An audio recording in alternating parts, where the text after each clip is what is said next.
Silence.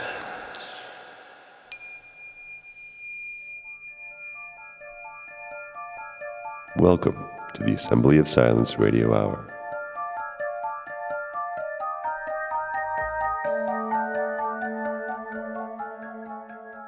And here we are.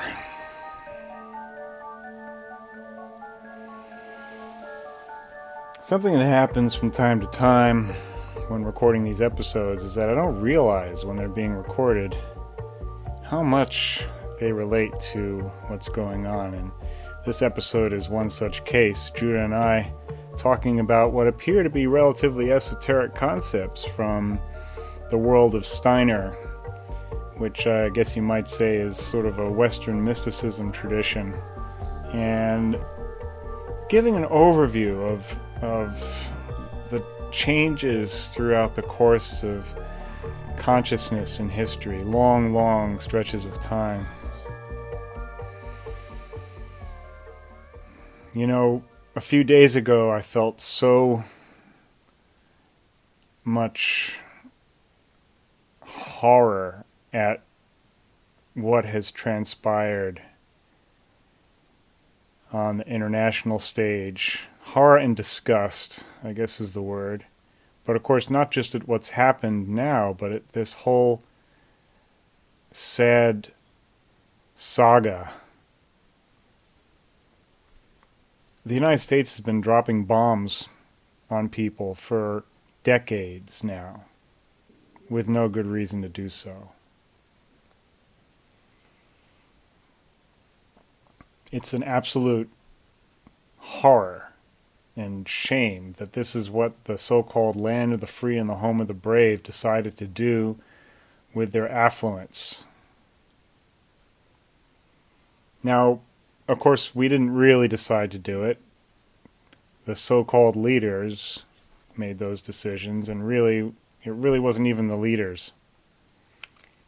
It was the political influence of some very greedy, ruthless people. And there's all kinds of lipstick they've been trying to put on this pig. And of course, both parties are in real deep on this. And there's just no way you can pretty it up. War crimes were committed. The international order was destroyed. The Geneva Convention is broken. Allies have become enemies. Enemies have become allies. And in a certain sense, it's really unclear if there are any allies anymore. It's a gigantic mess that's caused incalculable suffering on the parts of many millions of people the world over. And although bombs weren't dropped on this country, an economic bomb has gone off, a political bomb has gone off, and I think there are many other bombs on their way. Because a righteous nation cannot be righteous if it commits atrocities in unjust wars.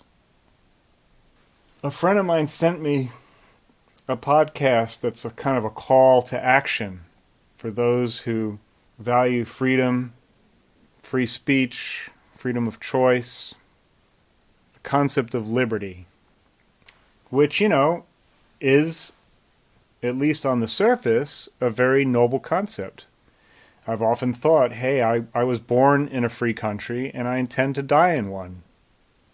But if that's what a free country does, I mean, if you just think on the world stage, because, you know, there's not as many freedoms elsewhere, or there haven't been, let's say, and it's unclear whether we still have freedoms here in this country. That, I suppose, is what's at stake. But if this is what a country has chosen to do, a country that stands for liberty, why on earth would anyone think of liberty as being something worth preserving? I don't think people understand the consequences of just how serious all of these things have been for decades now. And we can't just go back and change it. There's no undo button here. That's karma. Karma means action, the actions that were taken and the inescapable consequences that flow from action.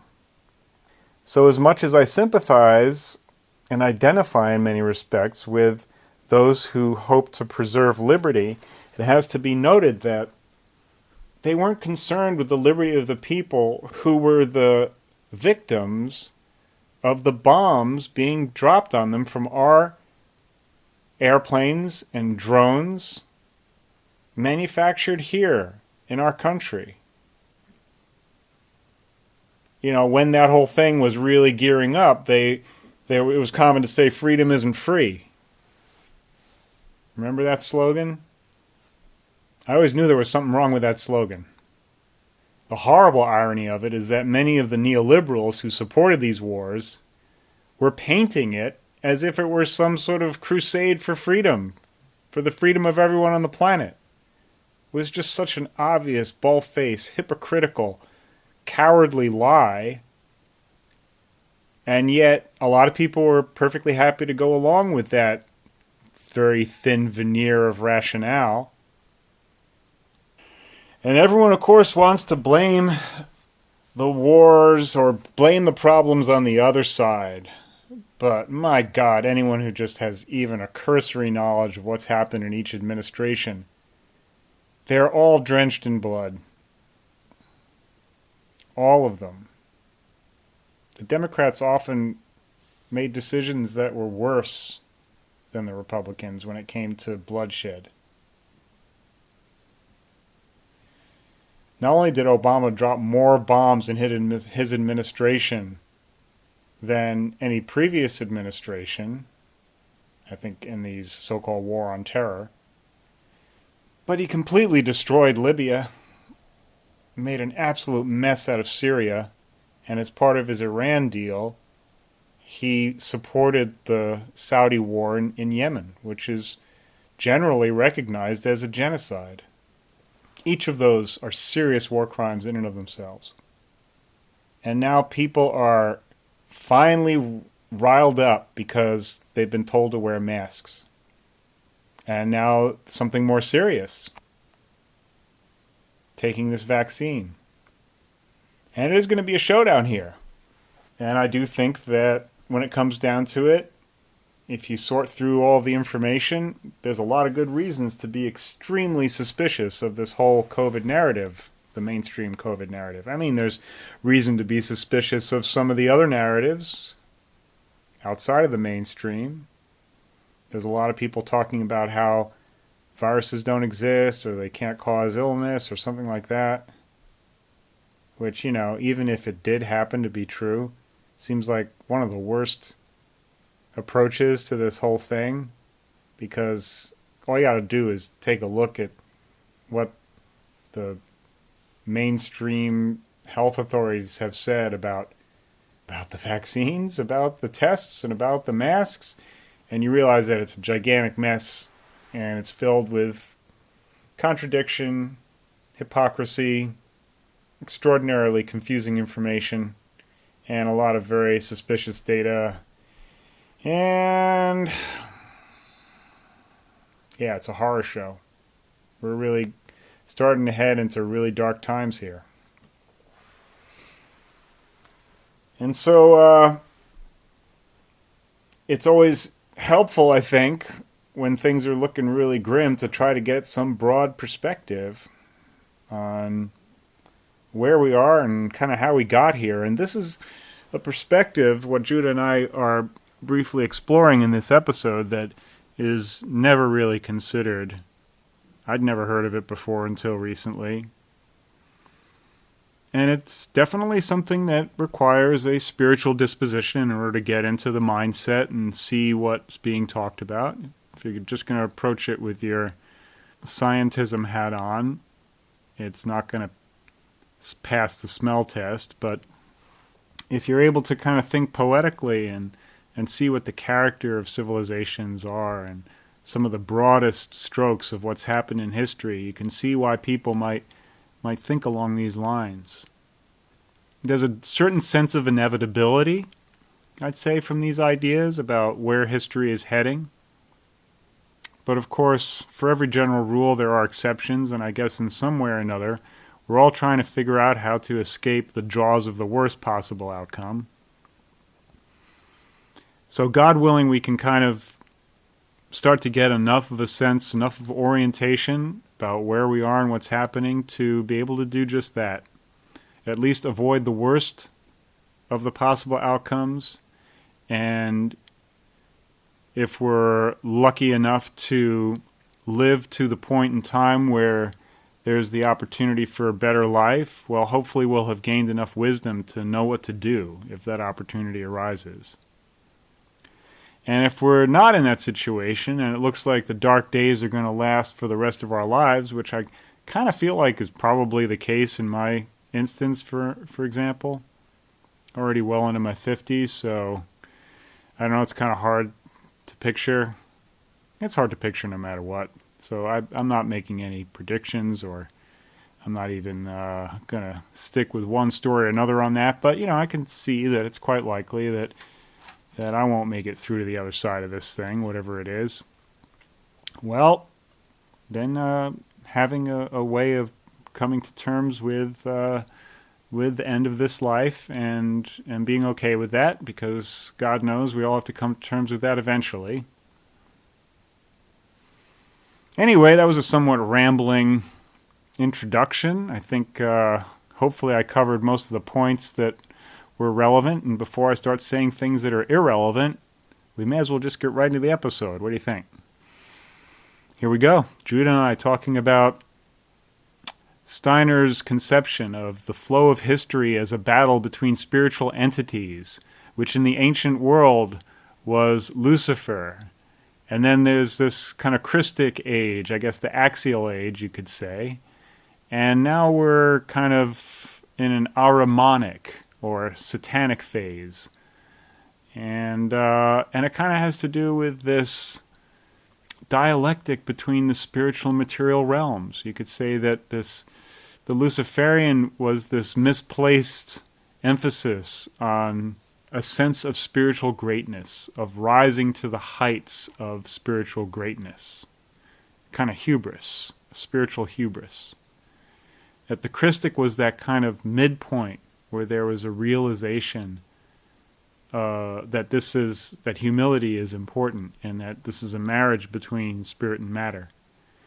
And we've kind of degenerated since then into, well, materialism, which is essentially what the satanic is all about. So that's kind of a thumbnail sketch, and you know what it makes me wonder, I don't think we discussed in the episode, is whether this is a cycle through long history, kind of a waveform, if you like, and we see this kind of downward trend, I guess you could say. Is there going to be an upward trend, or is it just like a spike? Is it a sine wave, or is it a sawtooth? At any rate, you know, it does seem like there is some evidence for the sawtooth concept, because you have this singularity moment where the configuration of the material is untenable and it undergoes a chaotic transition that's typically violent, brief, and cataclysmic. And it's sort of a reset. You could say the Great Reset. Boy, the themes are just... Yeah, I thought I was done with this intro, but it's just going on and on now, and it seems like I'm saying relevant shit. So, yeah, now that I noticed that I was saying relevant shit, I think it's done. Let's just go into the program then, okay? Here we go. I hope you enjoy it. Judah, welcome back to the Assembly of Silence Radio Hour. Wow. Your first video appearance. It's been a while, man. Yeah, it seems like, I don't know. How is it that you didn't end up being the first video guest? I don't know, but here you are, the fourth video guest, something like that. You know, I'm not a jealous man, Noah. That's good. That's good. It could have been awkward. That's right. Good to see you, man. Good to see you. Good to see you. So what are we doing here? You want to just bullshit for a while, or do you want to dive into something? Well, we could. I mean, it'd be nice for like a little mini catch up, you know. Sure. But we're recording, so God knows, you know, it doesn't matter where we go, right? We could do the catch up later, or I don't know. I have no particular, I like to not know what I'm doing. That seems to be the theme here on the Assembly of Silence. Hey, I'm good Nothing's with that. changed. I'm good. I'm really good with that. So I think I will say I'm so glad you sent me that lecture. Because I had it literally just the week before. I was going through a pretty I was going through a bit of a depression, and just feeling the weight of what's happening in the world right now was just like, I'm like watching the widening gap in people's ability to communicate and find common ground, and the divisiveness and the chaos and the lack of impulse control, and I'm just just was feeling a lot, and just really I was caught up in it. I was caught in it. I was caught in the intensity of it, and just feeling pretty lost, actually. And then was there an event that was going on, like or was it just sort of an overall gestalt type of like feeling? I think an overall gestalt. I mean, one, I had just had like a really wonderful week the week before. I had just like a really positive. Yeah, that's always really dangerous. Kind of really profound week. And then I was traveling. I was in the mountains and a few other things, and then I got back to my apartment, and it just all like so much just hit me, and you God forbid you flip on YouTube, and yeah, it's like even the best, even the things that are most valuable in there. For instance, the essay, like, I mean, it's basically a recitation of a Rudolph Steiner essay, right? So even the best of YouTube is sort of a cesspool in a way, like without it having like resonance at that particular moment, because there's just so much stuff. It can't help but be a cesspool. It's just too much, and quite often what they're suggesting on the surface layer is not the most enriching, without a doubt, and it's easy to get lost in it. But yeah, so maybe we should just identify what this was, that was like the saving grace for the moment. And for me too, actually, I don't know why I started listening to those. I think partially because I can't read Steiner. I've always struggled with that. So Dale's got a great voice for it. Yeah, Dale has he's really a good reader. Yeah, it's perfect. Yeah. So I've been listening to him. I've been listening to him read Steiner probably since 2009. I stumbled wow, upon okay. him. Yeah, I didn't know you were familiar with him. Yeah, I don't know how I ran across it, but it's wonderful because it also helps, I think, to some extent, hearing someone read it who understands it. And then it's sort of like you're a little bit bridging that gap between the distance of the time. It just sort of helps to have someone who's got it formatted in their head. And so, you can really tell when someone understands the material they're reading. I've heard a number of things where the material is really interesting, but the person who's reading it doesn't know what they're talking about. So it's really hard to listen. You can feel the lack of connection. You can feel it, yeah. Right? Yeah. Absolutely. So, this is a theme that we've had for a while where, you're someone who's really deeply steeped in Steiner, and I'm, cursorily aware of his work. And there are things that occasionally jump out to me where I'm like, wow, okay, that's significant. And this was one of them. And then, of course, there's an awful lot where I'm like, I have no freaking clue what the hell he's going on about, So, but this one, I think, it's an interesting thing to try to describe. How would you describe it? It really does kind of paint a very broad picture of the kind of progression of history in a way. Like, how would you characterize it? Well, that's one of the gifts of in my experience of reading Steiner, is that it's spherical in a sense. He's not linear. He pulls you, he gives you this historic, he gives you this contextual background of the history of what brought us to where we're at in the present moment, and then shows you what's happening in the present moment that are signs pointing towards where we're going in the future. But he's also saying that there was basically what he says is that there was a Luciferic embodiment in the distant past that was sort of the genesis of civilization, if I understand it correctly, and which, brought these highly regimented hierarchical societies into fruition, I guess, and that there's been a kind of progression through the Christic moment, right? So, and that now things are kind of degenerating into what he calls the Ahrimanic, right? Which which we should probably start there, because that's really the foundation of what this lecture is all about. This lecture is really about the Ahrimanic forces that are coming into existence, preparing the way for the incarnation of a spiritual being into human form. Just as the spiritual being of Christ incarnated in the form of the man Jesus, and Lucifer, he says, incarnated in the form of a man, in like the 3rd century BC, or third millennial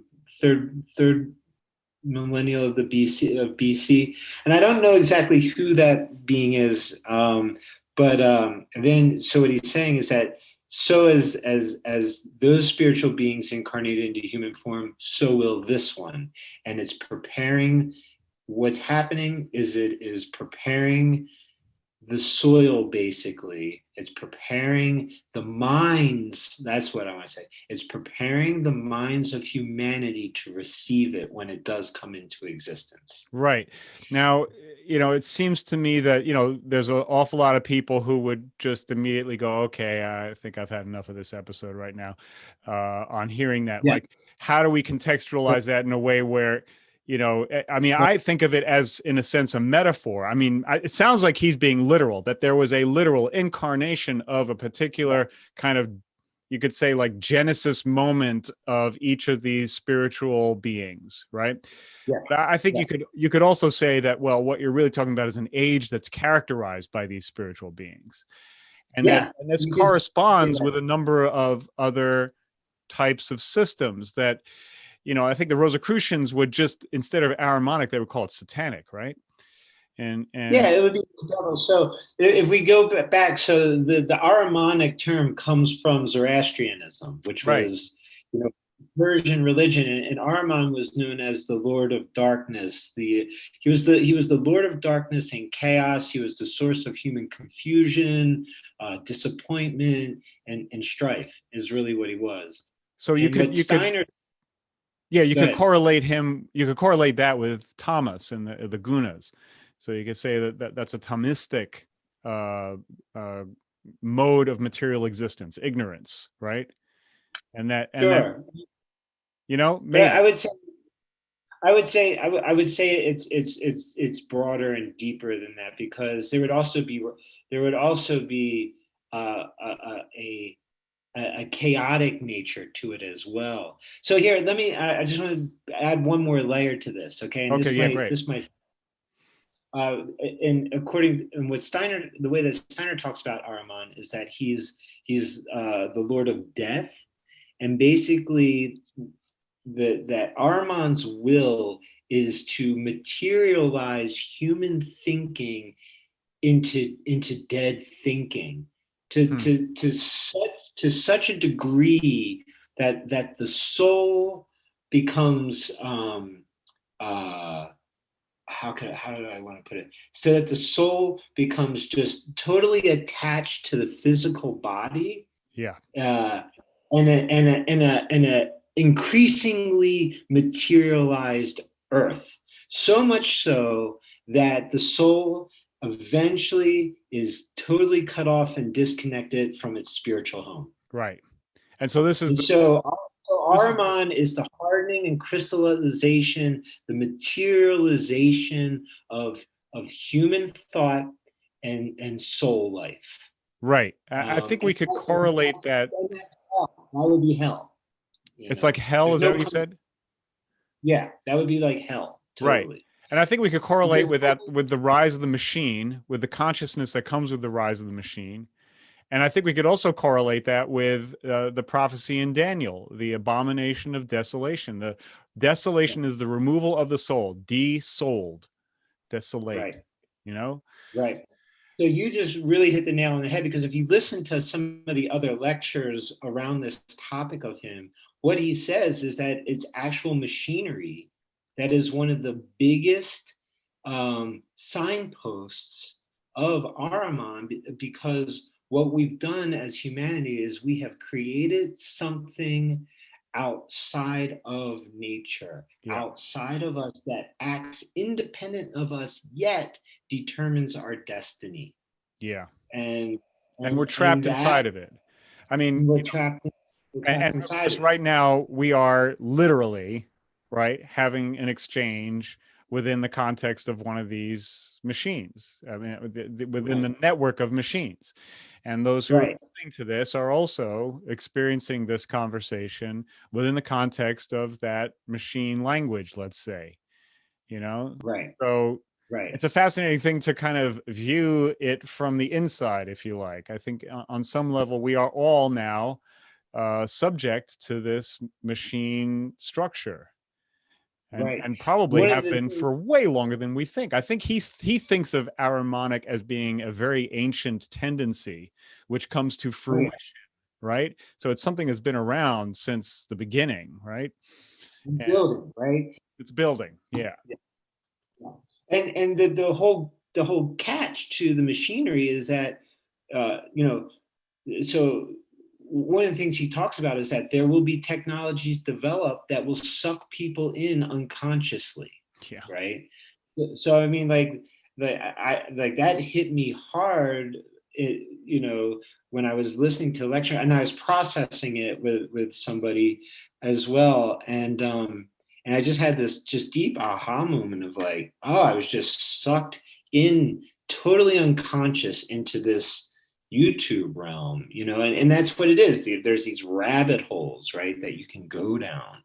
Yep. And so it's that unconscious, that unawareness of the dangers of the technologies. You can use it consciously. That's one thing. Like, you can kind of ensoul your technology if you're using it consciously with, and here, I know you're going to love this, with good intentions. Right. Yeah, we know where they lead. Right, exactly. but it's true, right? Because I mean, lives are changed all the time via messaging that comes out of these technologies. Absolutely. For good or for worse, right? And the talk that we're referring to right now is an example of that, so we both listened to it, and it resonated enough with me where I was like, hey, you know what? Guess what? I'm actually listening to Steiner. You're like, oh, huh. That kind of blew me away. I had to I had to double check. Like, did I just read what I just read? And yeah, I was trying after I listened to that one, and I really I basically could go for the whole ride with that one. I tried listening to a number of other ones that were describing the Ahrimanic nature, and I just could not make my way through them for whatever reason. I should have tried to figure out what it is that the stumbling block is, but maybe you can talk a bit more about what that really signifies to him. Like, it's not just the machine, right? Right. Right. And, I want to throw this out to you. There's one that I just listened to today, just kind of in preparation for this, that I think that really, I was like, oh, I wonder if you listened to this one, but it's called The Deception of Ahriman. And I think that one might get you just like the one you sent me. Okay, yeah, very I'll look that clear. one up. Yeah, The Deception of Ahriman. So, So I want to give, like, I kind of want to paint some context for some of this conversation, if that's cool with you. Yeah, let me just say one thing before that, which is I think it's helpful to think of this as being poetry. We're talking about kind of symbols, deep symbols, kind of on a mythological level. So you're looking at like Right. characterizations of historical entities through time, and if you could think of that as an embodiment of a particular spirit if you want, or you could think of it as the quality of a time, like the gestalt of a time, something like that. You could think of it as like threads in history that are developing and changing, something along those lines. So I think that's just like a helpful kind of way of framing what we're talking about. Yeah, I would totally agree with that, because it is. How can you understand the present without knowing the past that brought us here? And how can you be, and then how could you know what to expect coming in the future if you don't know what the signposts are? Yeah, I think of it as and so I mean, from my not knowing stance, I would say, that's the foundation. We don't know. We don't really know what happened, and we don't know what's going to happen. And then there's signs and signals, and then you get a sense of like, well, what maybe have happened, things kind of fit together, and you start to get to piecing together the pieces of a puzzle. It's like picking up the sticks, I think, is something that we talked about, something that I talked about in a previous episode with someone. It's that's what you're doing when you're trying to understand what's going on, because basically all there are fragments. You don't have access to the knowing part of it. But yeah, go with it. Let's hear it. But we're not incapable of knowing. Which is a nice thing. We could get lost on this one. I mean, I think on some basic level we are incapable of knowing. I think that we can have everything. Yeah. Yeah, I mean, it depends on I think there's basically one thing we can know, which is that there's something going on. We know that. There's no doubt about it. 100% certain something's happening. Now, what exactly it is, that's where things start to get a little dodgy. So, okay, but there are a lot of incredibly, perceptive people who have put together fascinating ways of viewing it, and Steiner was certainly one of them. Now, whether or not he was infallible in his vision, that's a whole other question. I cannot follow it enough to be able to get a sense of the whole picture. But clearly, the man was seeing something quite profound. Right, exactly. Yeah. I mean, he's human, right? So he's not infallible, right? Yeah. So I mean, that's ground zero right there. He's a human being who had a particular gift, but that doesn't mean he was infallible. And but he did have in my experience of reading his material, had a incredible capacity to perceive the spiritual workings behind the physical world. Mm-hmm.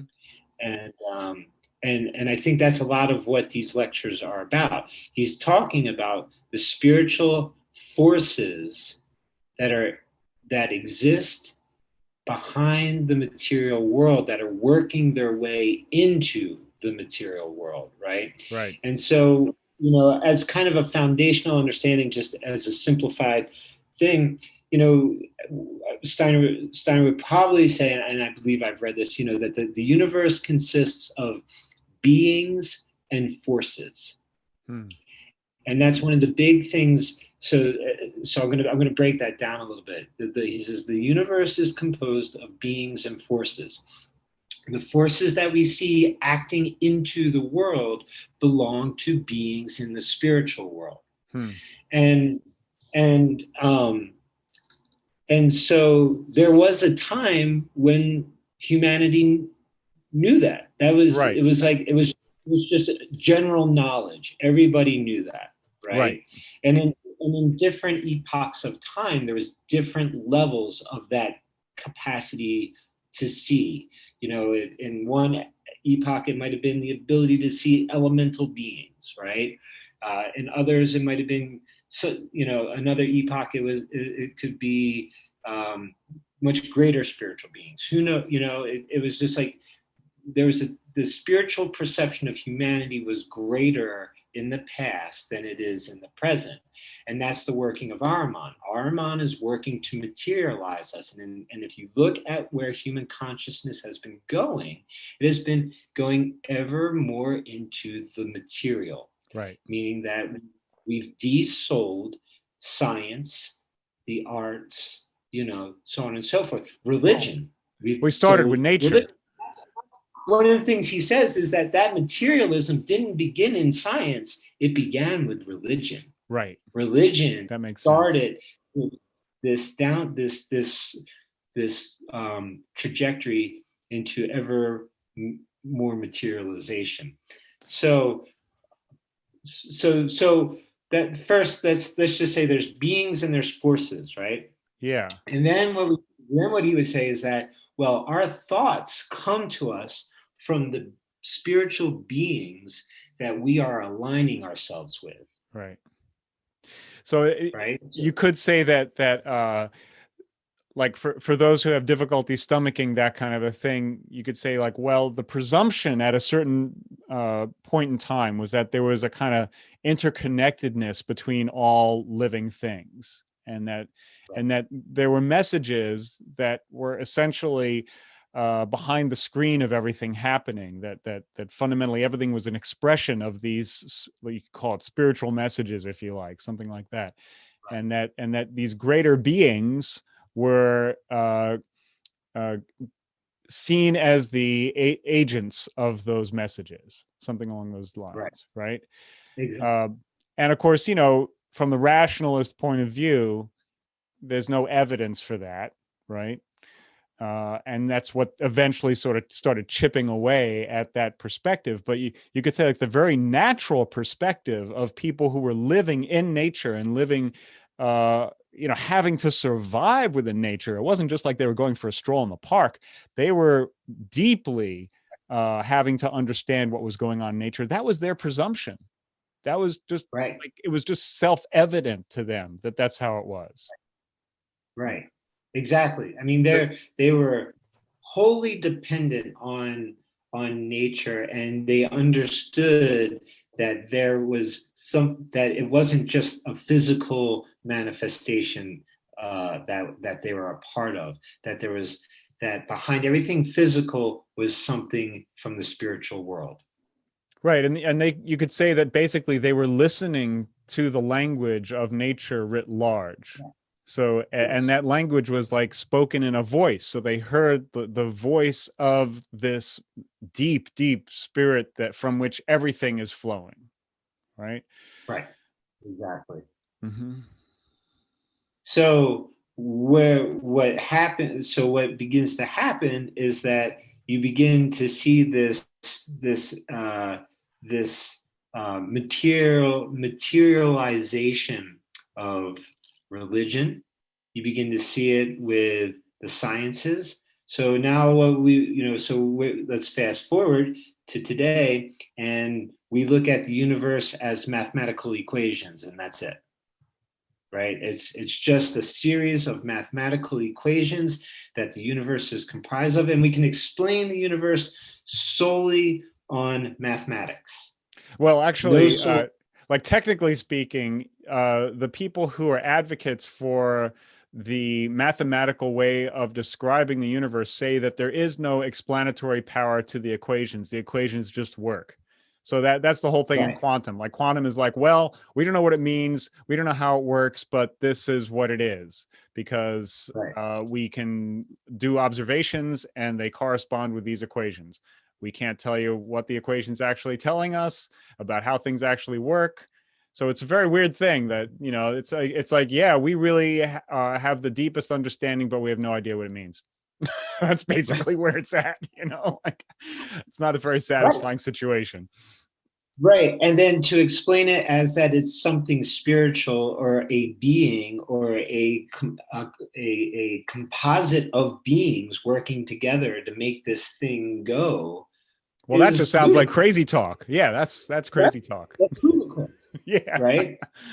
Yeah. Which is exactly what I mean, and which is exactly what Ahriman wants, right? If we were to talk about it so if we were to come back to this topic of Ahriman, that's exactly what he wants, right? So here's this spiritual being, here's this being that knows it's going to be incarnating, right? It knows it's going to be coming into human form. So it has to prepare the minds of humanity to receive it when it comes in, right? Its will is materialization. Its will is to deaden thinking, to make thinking dead, to get people to believe that there's no such thing as spirit. Right. So it has an agenda. It has a will. It's conscious and it's aware, and it's a spiritual being. So it's like it's got powers beyond what we can comprehend, right? So it's sending these messages into humanity, and humanity's receiving these messages and picking it up. And does Steiner say anything about why? Like, why is Ahriman on that trip? What's the motivation and what's the etiology? Like, how did Ahriman start as I mean, why would there be someone in the spiritual realm who is attempting to do this? What the hell is the motivation? I don't understand. Like, is it just sort of is it the old, like, fallen angel wanting to compete for power with God, something along those lines? Or, well, I can't. So here's what the best I can give you is my understanding, and it's my understanding, what my understanding of the mission of Earth is. Okay. And so I don't know. I haven't gotten far enough in this is, in all the Steiner that I've read, I haven't delved deeply into the Luciferic and Ahrimanic. Actually, the lecture you sent me is some of the first that I've really just delved into it. But I've read so much of his other stuff that I have the background of kind of like being able to go, I could possibly put some pieces of this puzzle together, right? But one of the things that Steiner talks about is that the mission of Earth is love, right? The mission of Earth is that Christic love. And that the spirit of Earth is the spirit of Christ right now. And,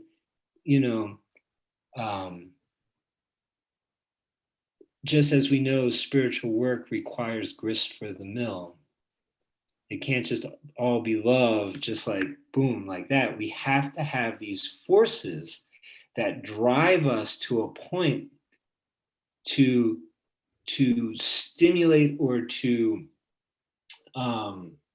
catalyze us towards spiritual development, towards it's like a human being has to hit rock bottom sometimes, right, before they make great changes in their lives, and then they can actually do great things because of that. We as humanity you can't really see the light until you've seen the darkness. It's like you have to see the shadow before there's any potential for a truly self-illuminated stance, something along those lines, right? Right. So just as and humanity has to go through the collective human experience, right? Right. So right, to what extent is Ahriman real? To what extent is Ahriman real? Yeah. I think I think saying that Ahriman isn't real would be playing right into Ahriman's hands. Well, I mean, isn't to some extent, like, isn't the shadow, like the force of the shadow is the extent to which you think of it as being powerful to some extent, right? So we all have demons within us, and the extent to which we think that's the real thing, and that we're kind of running from it and just trying to, hide that part of ourselves, well, that gives it power, right? So, there is a way in which we can just recognize that, well, that's it's like a story whose purpose is to actually show us the light, so if that's really what it is, then, fundamentally it doesn't have any real gravity in and of itself. There's not truth there in the sense of its being. It's just that it's an influence to bring us to truth, right? You see what I'm kind of trying to drive at? What's that saying? The greatest lie that the devil ever told was that he doesn't exist. I don't know. Where's that come from? Yeah, I don't know. I heard it somewhere along the way, but I mean, that's what it reminds me of, right? It's like, you know, don't be aware of my existence. Don't be aware of the power of the forces that I have working in this world. And then when I come, you're totally unconscious of who I am, and you can be swept up in my chaos and confusion. And sure. You know, but isn't it also the case that you can just as easily get swept up in the power of the devil by concretizing its existence? I mean, it seems like some people become convinced that you know, Satan is the Lord just because of the darkness of the world, right? So right. You know, I think right. The extent to which you focus on you know, the many ways in which Ahriman makes himself known in the world, and then you feel, oh, well, this is really like the imposing kind of spirit of our age. I think that gives it just as much power as well. Well, I agree with you. And I mean, I was sucked into that, really. I mean, I was sucked into like some, you know, and even, you know, I can know what I know or believe what I believe, let's say. I can believe what I believe. And that still doesn't prevent me from dipping into bouts of like paralysis and overwhelm and what was sadness. It that got you? Like what did you see that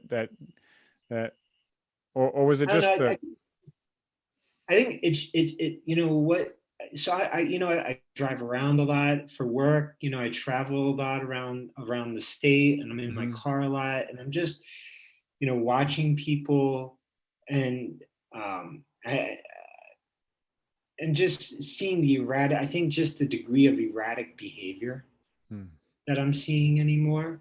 Right. The degree of not being, of people not talking to each other, like trying to find common ground right. with each other. I had an experience with a neighbor below me that was just like who acts like this? You know, like just comes up, you know, made some demands of me, like you're being too. So I mean, there's a big backstory here, but anyways, you know, no. People not being able to build bridges, people deliberately burning them, like, you know, just like, oh, there's a potential bridge, fuck it, I'm just gonna burn it. Right. I don't even care what's on the other side of that bridge. I don't care. And, yeah, I mean, I'm gonna do whatever I want to do to meet my ends. I think of how many like entertainment products feature that kind of behavior as a primary aspect of the characters, you know, like the sort of the goofy comedy where the guy is just like, well, fuck it, you know, like just doing really rude bullshit stuff, you know, even something like, you know, Curb Your Enthusiasm, where Larry David is just like continually doing idiotic, outrageous, thoughtless, callous, rude stuff to everyone, whether he knows them or not. And that's like super successful entertainment. Like, and that's a lot of what hit me, was like the elevation of these attitudes. Right. The elevation, it's the elevation and the worship. The what? Of these, the worship. Worship. Yeah. The worship. Yep. Of the worship of, and the elevation and worship of this. Of the worst aspects of human nature, of, you know, the worst characters. Your video just froze. Are you still with me? Let's see. It might come back in a second. Or I mean, okay. Oh, there you are. Okay. So, yeah, so that's, I mean, I think just watching that really, yeah, you know, and I'm sensitive to begin with. I feel the shit that's happening in the world. It's not like I Yep. just see it or know it. It's like I feel it deep in my soul. Yeah, I have the same And problem. If I'm like hanging out somewhere where they're watching TV or something like that, it hurts. It just feels like, oh my God, wow. You know, yeah, this is really, do you realize, are you not aware of what you're doing to yourself right now, right? yeah. And it makes me And wonder, like, that's do people actually, is that what people like? I mean, do people really like these shows, or is maybe they that just just tell like, them just all the because they're producers told are them. Ahrimanic? Like, basically Ahriman is the producer on all this Right. mainstream crap, and makes the calls about what's going to be out there. And then it's sort of like monkey see, monkey do, Right. And the other thing, I'm just gonna keep answering your question here. The other thing too is just watching the degree of partisanship that's happening in our country, and knowing that it's happening in our country and it's happening elsewhere too, that we are just one small experience on this global political stage, and just knowing how deep the partisanship is right now. And that's one of the things that he speaks to in the lecture, right? And he speaks to it in multiple others, is that one of the greatest signs of Ahriman is partisanship, is specifically nationalism. He literally says nationalism. And we have to understand that he's giving this lecture, that lecture was done in 1917. So they've just come, 1917 or 1919. They're just coming out of World War I, right? So, Yeah. I mean, we're talking about the most devastating world war ever to have happened in human history. So, so they're coming out of this apocalyptic experience, right? and he's speaking directly to nationalism and partisanship, and he says you're gonna see it getting deeper and deeper. You're gonna watch the divide happen, and then because of the creation of machinery that's taking that's taking human purpose away, right? Machines remove human purpose, right? Mm-hmm. And so what we're going to watch, and he says this too in several of the other lectures, what we're going to see is future generations, the younger generations, becoming more and more depressed, Right. more and more sense of meaninglessness, sense of purposelessness. Right. And I think that for anyone who would question the idea of machines taking away purpose, you just have to think briefly about the history of specialization and how, as people got pushed into ever more narrow occupations where the day-to-day was so restricted because you'd have to be so technically proficient, in particular, in order to get the job done to a high technical standard, you have to really be trained into a very small cubbyhole. And that is really a reduction of human experience. And how could it not be depressing, and how could it not like stifle the sense of fulfillment in one's life? It's so clear that that's what's happened on so many levels, and it's been happening since the mechanical age. And it amazes me that he wouldn't have, or that at that time, right after World War I, he wouldn't have already said that Ahriman was incorporated, that had come into physical being, but he saw it as being a progression that was yet to happen, right? That just gives you a sense of just how dark. He says third millennium. Right. Third millennium. Right. I mean, think about how far we have to go to hit the third millennium. Like, if he's right about that, think of how dark it is now. How dark will it be in another 900 years? Well, wait a second. Aren't we in the third millennium? Are we in the third millennium? Well, yeah. I mean, the first millennium would be up to 1,000, right? The second millennium would be up to 2,000. So we're in the freaking, right? Third, yeah. So,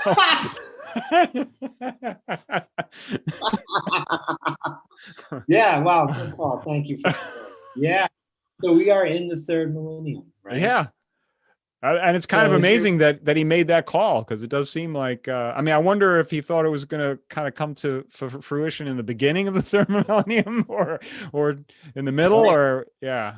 when's it going to happen, right? Right. But at least he gave us these incredible signposts, you know. Like he says, you know, he mentions the materialization of the sciences. He mentions partisanship. He talks about partisanship as like people just slip into it. They just Right. slip into partisanship, and And it's like you so see it. It's like you so totally see people unconsciously slipping into partisanship I can because understand why, because it's incredibly difficult to try to stay in the middle somewhere. You know, you that's right. basically, yeah, it's you, Like you're like in a washing machine being pulled every direction possible, right. you know, in the thought realm and in the heart realm. Yep. And that's what he talks about, is that because we're not connected spiritually, if we're not doing the work spiritually, you could say, then you're a toy. You're going to be a toy for the forces at play. And That's so you know, true. and he talks about half truths and quarter truths being incredibly damaging. He says like a full-on mistake is fine because you're going to see that. You'll see that, and you'll see the mistake that was made. But half truths and quarter truths leave people confused. It leads to chaos.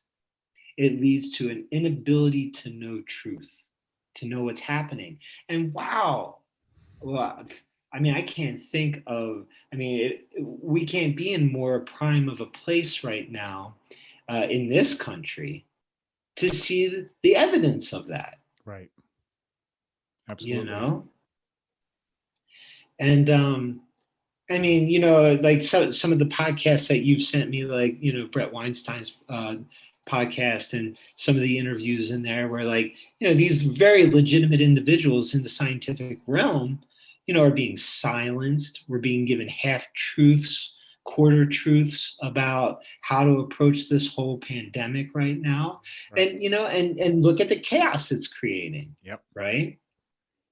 And that's, Well, you know, and I look at would, the chaos that political party is creating right now, solely for the sake of partisanship. And one of the things that he says in other lectures unrelated to this one, where he discusses spiritual hierarchies, the spiritual hierarchy, he said talks about there being nine layers of spiritual beings, basically going up the chain, but that are that are responsible for things like love and harmony and stuff like that. But for every one of them, there's one that's in like a sub-earthly realm that's the counter force to that. So if there's a spiritual being for harmony, then there's a spiritual being for disharmony. And one of the things he says is that partisanship is one of those sub-earthly realm being, and it's the most destructive and evil force, partisanship, because it divides humanity. right. It intentionally divides humanity. Yeah, and it does so on the I, basis just of political expediency. That's basically the whole game. yeah. You And know, I mean, and so I think we're you know, I just like all that was crushing in on me, you yeah. know. And then you sent me that lecture, and it was like I just got my flash. It was like, Wow. this is what I'm feeling right now. Cool. This is what I'm feeling. Healing is coming, and it's like my soul, my spirit knows it's happening. Like, oh God, you know.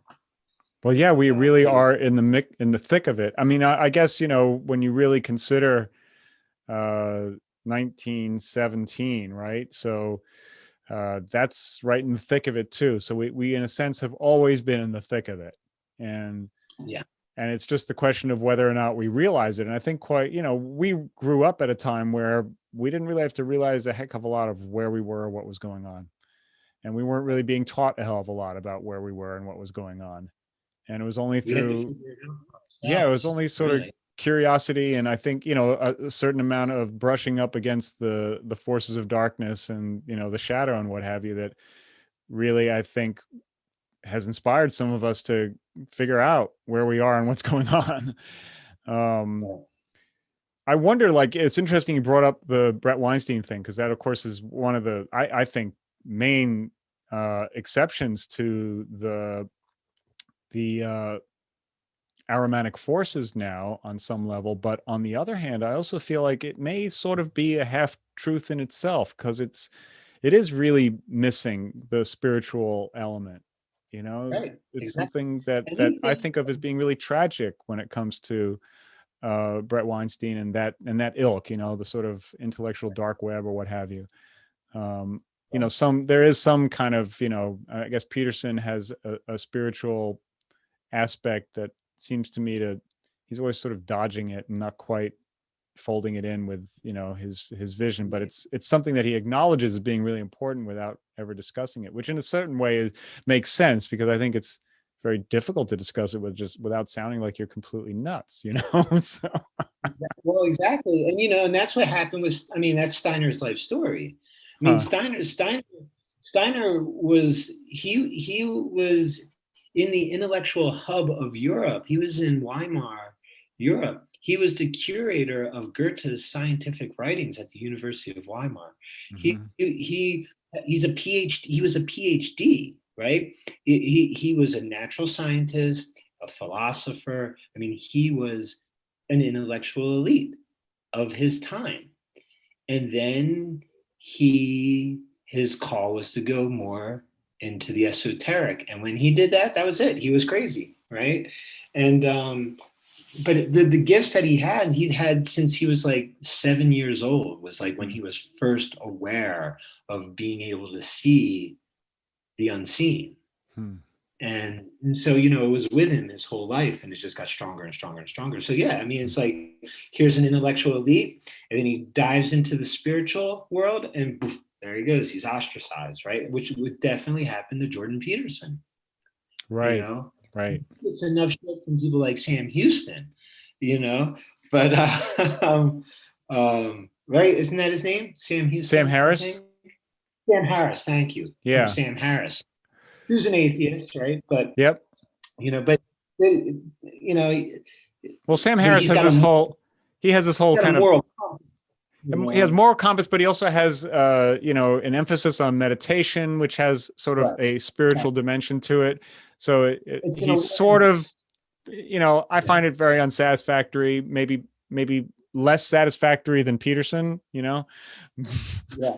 Well, and this is what you said about Weinstein and those folks is true. And that's, I think, one of Steiner's biggest points, is that anything that teaches you about the material world is only giving you the exterior structure of it. And what we have to do is we have to fill it in with what enlivens that material world, which is the spiritual realm. But I can understand why there's so much I mean, think about the variety of explanations for what that spiritual domain consists of. I mean, which is wonderful, you know, so there's a great beauty to that. And that's one of the fascinating things about exploring the spiritual history, the spiritual tradition, if you like, from around the world. But it also does have a fair amount of relativism, and it's like, okay, if someone is telling you that this is the truth of the structure of the spiritual domain, then there's a hell of a lot of disagreement about that. But it also has to be pointed out that it's really not all that different when it comes to the material, you know. Well, so absolutely right, exactly, absolutely. Yeah, I mean, and even within our present models, like, it's okay, is it Right. strings, or is it freaking, you know, quantum fluctuations, or what, you know, what electricity, what's going on here, right? Okay. Right. Exactly. And but it also should be noted that in the spiritual world, virtually all the great religions are saying almost the exact same thing, right? There seems to be this universal theme of you know, like the golden rule: you reap what you sow. You know, there seems to be love your neighbor, like, you know, there seems to be these parallel teachings of most, if not all, of the world's great religions. You know, we're I not think getting that, into yeah, the new, it's the devil's you in the know, details, right? right, exactly. Truth is one, paths are many to get there. Right? There's this one. There's this. You know, we live in this holographic cosmos, and you know that is, you know, this universal truth that creates the fabric of it, right?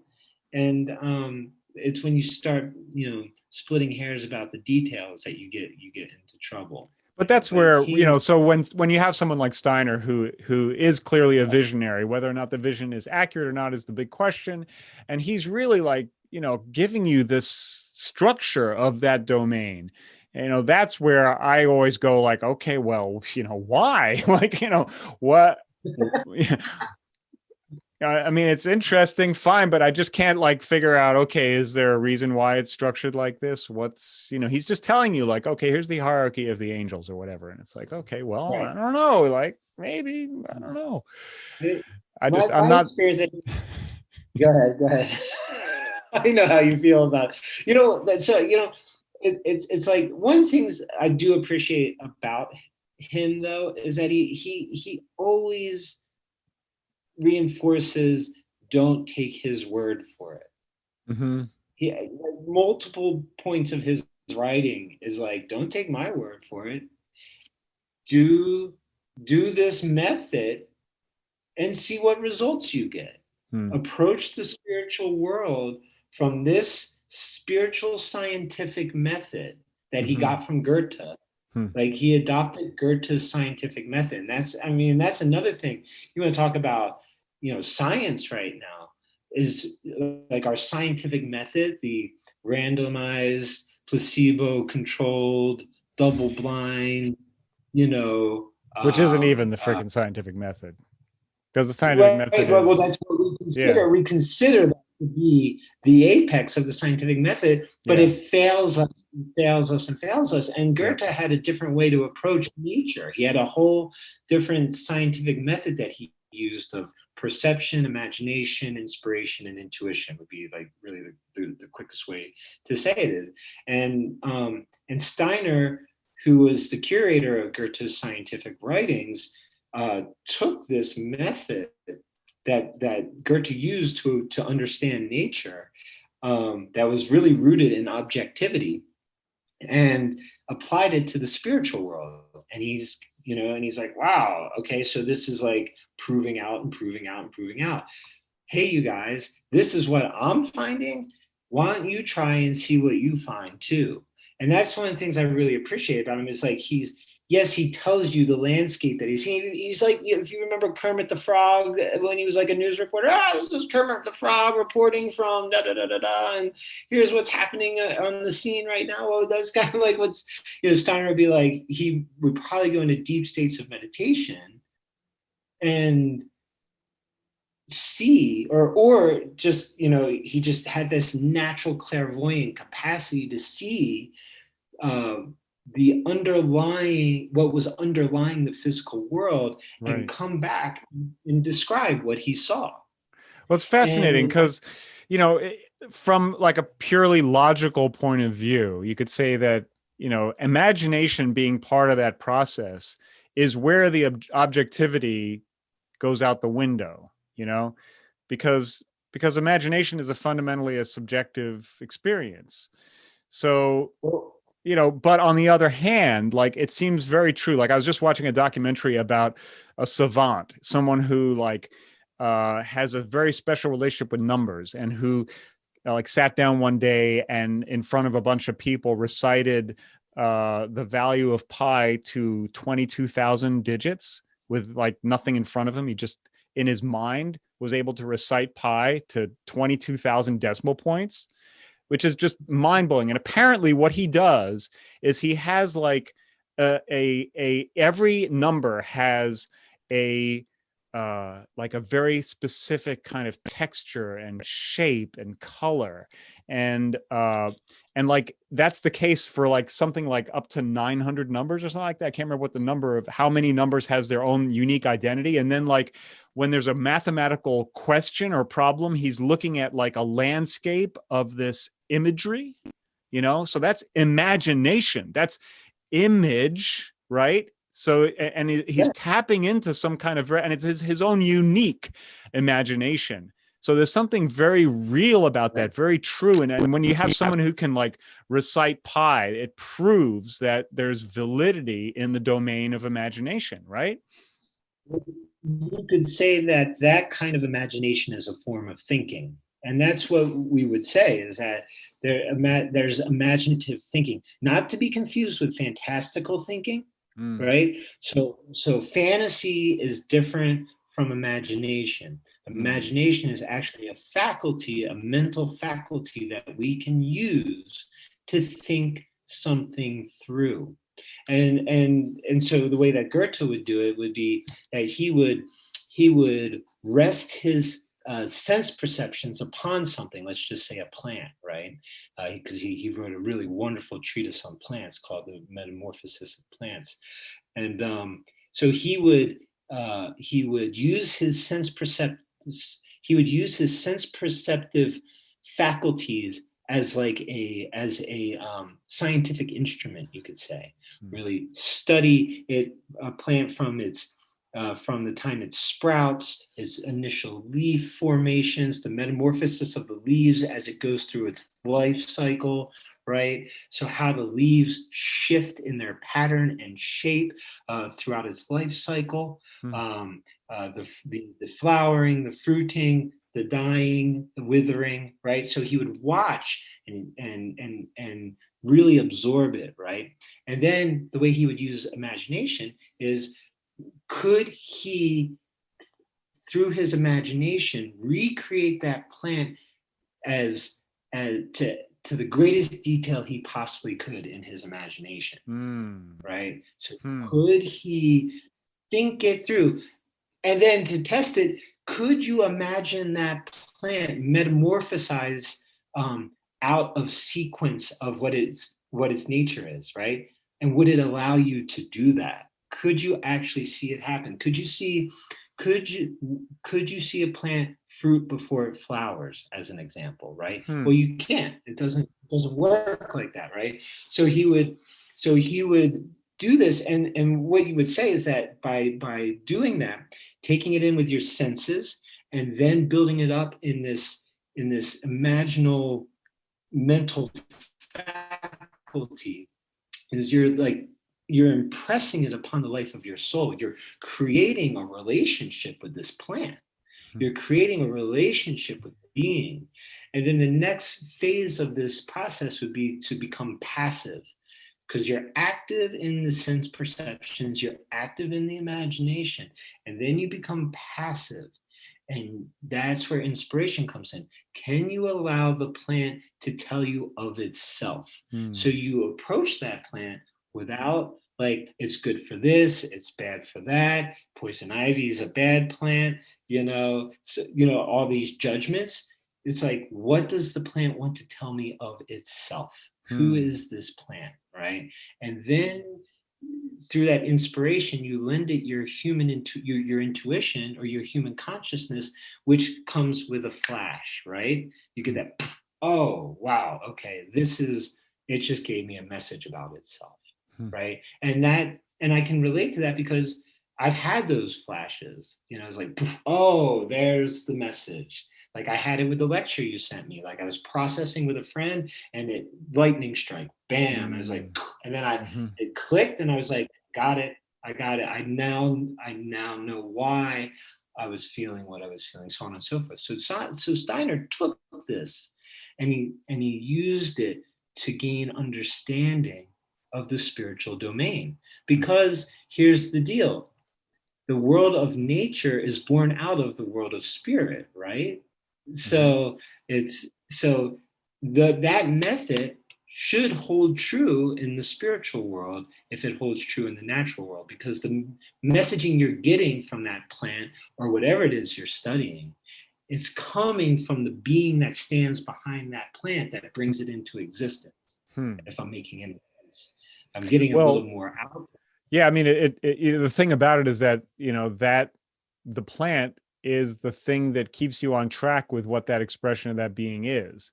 You know, so it's the material manifestation that kind of is an anchor for the experience, you know, and right. It's hard to identify what it is that you're anchored to when you're trying to perceive the realm behind it, right? Right. So and that physical manifestation is a symbol. It's a transient symbol of something eternal. Yeah. Yeah, I think that's a great way of thinking of it. And I really love the way you described it, because it really gives you the sense of the deep listening that's happening. That yes. this imaginative process is really about paying attention and not imbuing it with your own stuff. You're basically putting yourself aside and you're observing this thing that is very real, that has its, you know, its existence or being is very tangible. And you're absorbing it as much as possible to gain access to its essence, so that it takes a life inside of your own consciousness, that it's basically living inside of you, right? Absolutely. And once you've built that relationship, you have a moral obligation to care for it. That's right. That's love.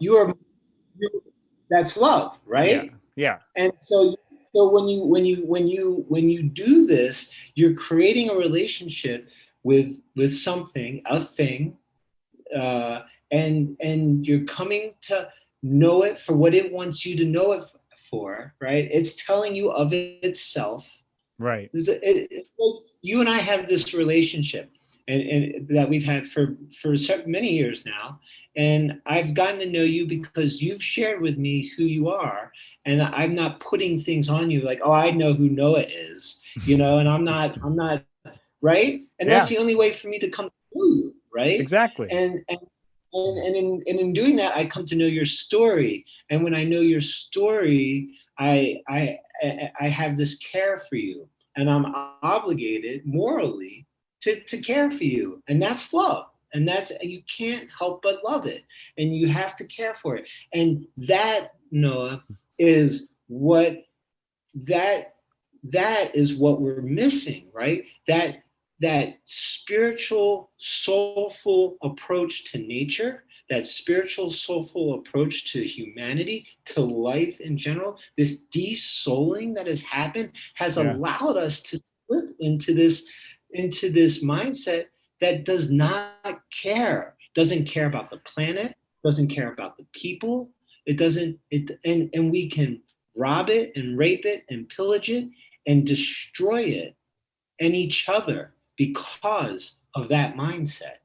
Well, yeah, I don't know if you got a chance to check out the episode with Sam Vaknin, but he talks about the essence of narcissism is where the consciousness forms an object that represents some other being, and the relationship is with that object and not with the being.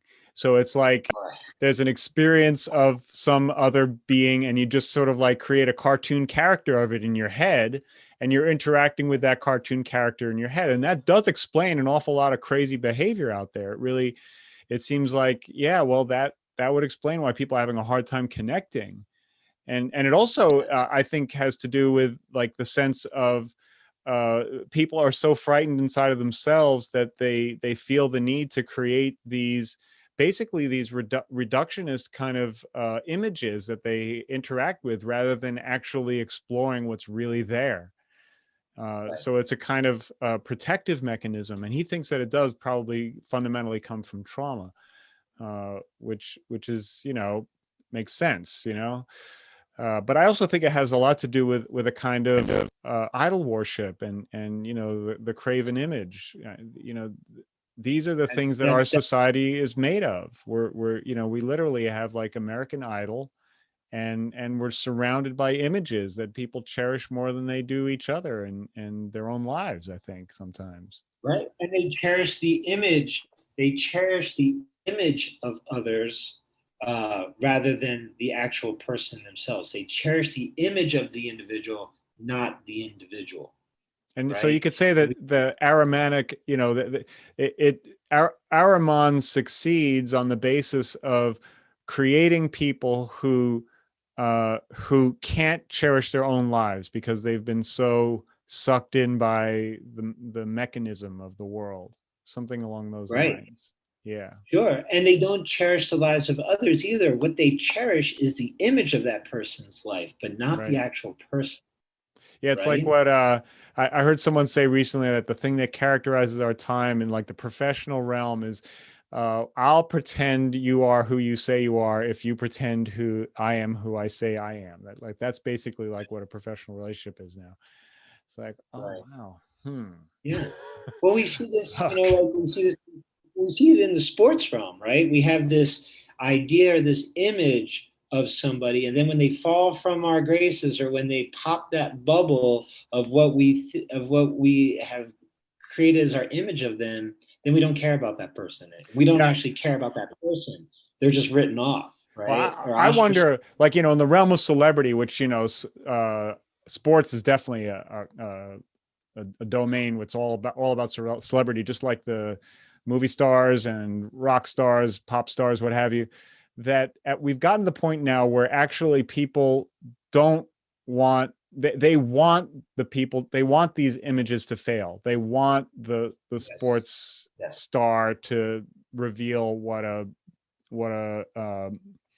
you know, scumbag he is, or the failings of the celebrities are actually the thing that people are wanting to see. They want to tear them down. They build them up to break. They build them up to break them down. That's right. Yep. Yep. You know, and that's all. And that's the drama. That's the good stuff, right?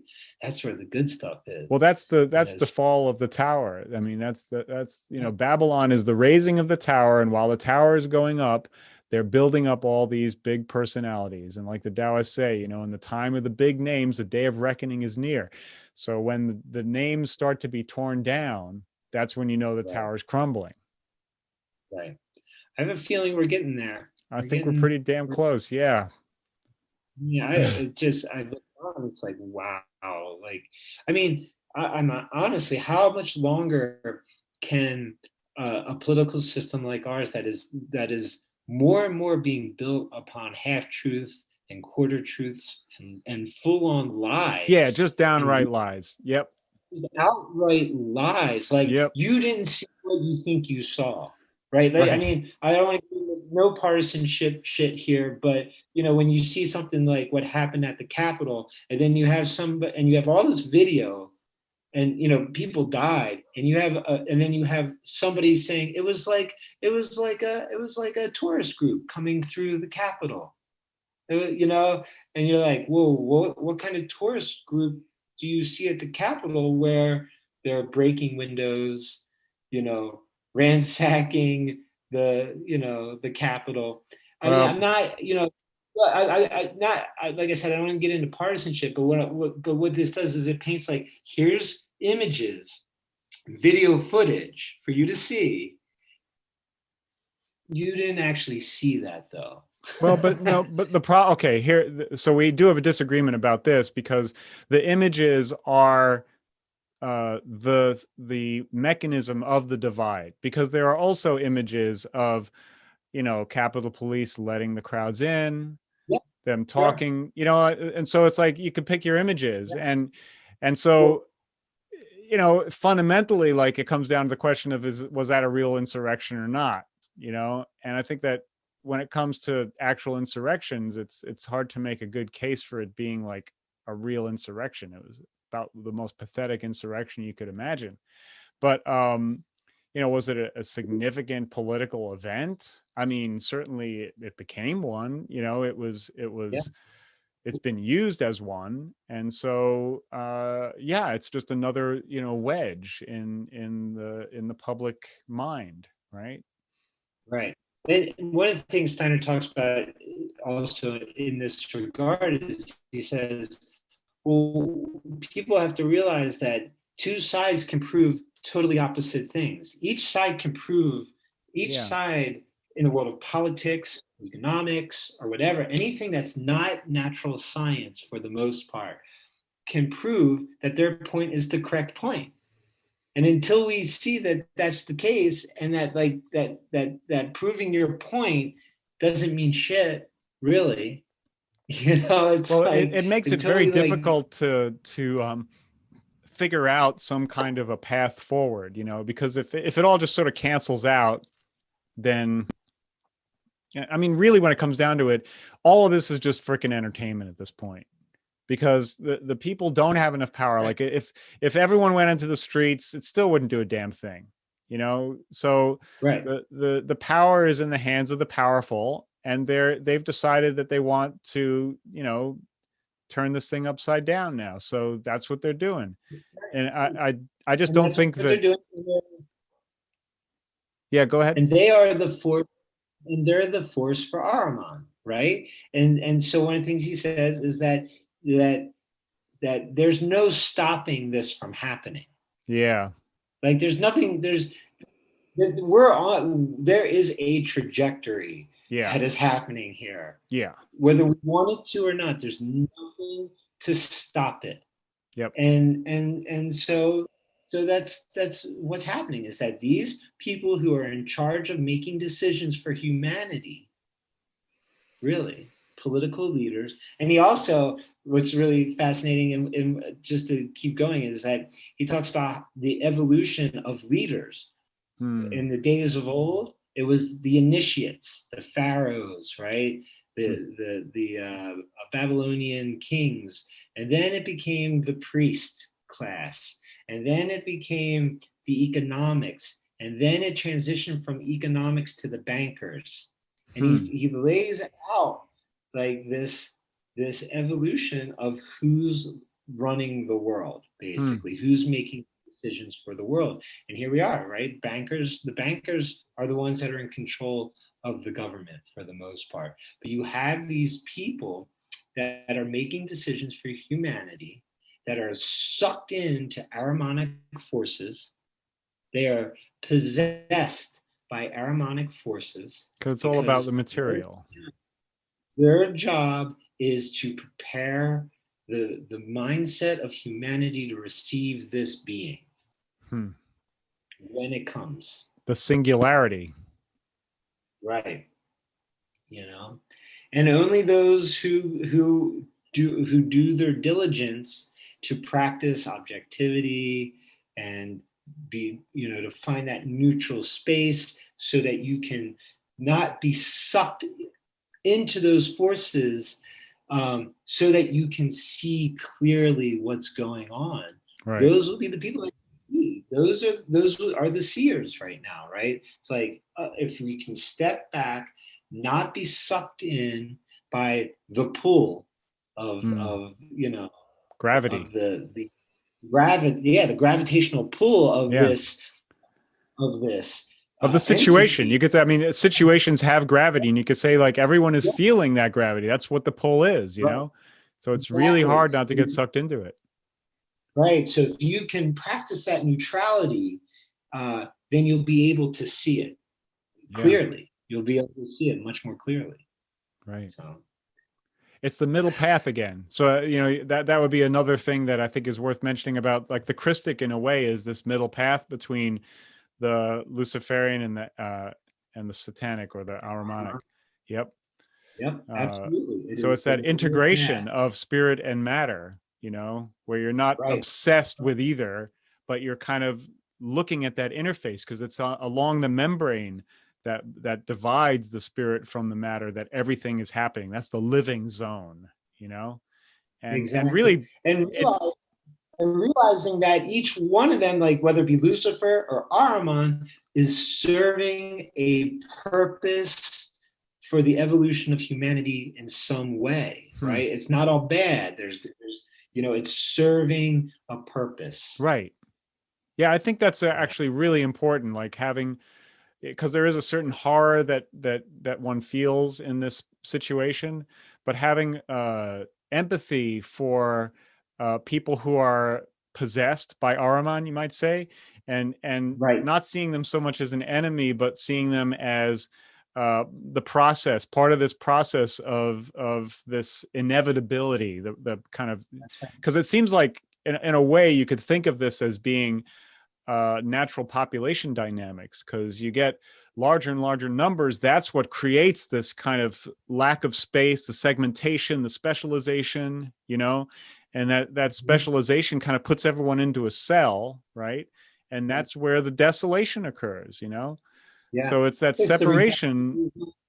It's a separation because we're all too close to each other. It's very weird. Well, and he does say, he says, if we were to perceive this properly, we wouldn't say, oh, so-and-so is a bad person or so-and-so is evil. We would say, oh, so-and-so is caught up in Luciferic forces. Right. So-and-so is caught up or possessed by Ahrimanic forces. So it's like an illness. Right. Like a virus, like an illness. It's an illness.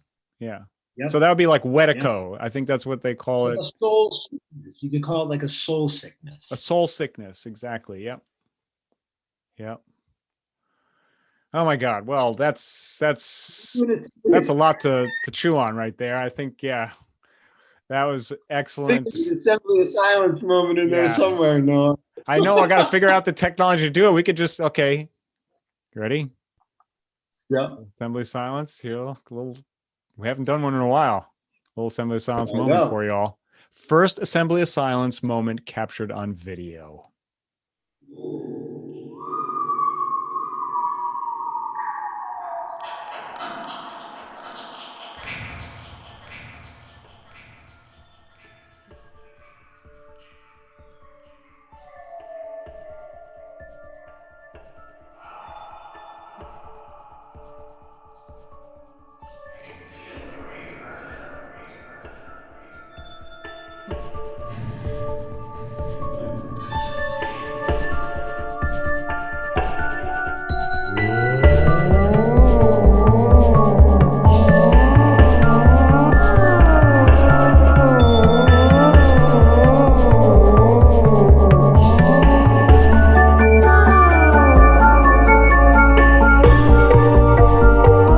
Thanks for listening. We look forward to serving you again soon. In the meantime, remember, turn that thing over a few times before you pick it up and take it home.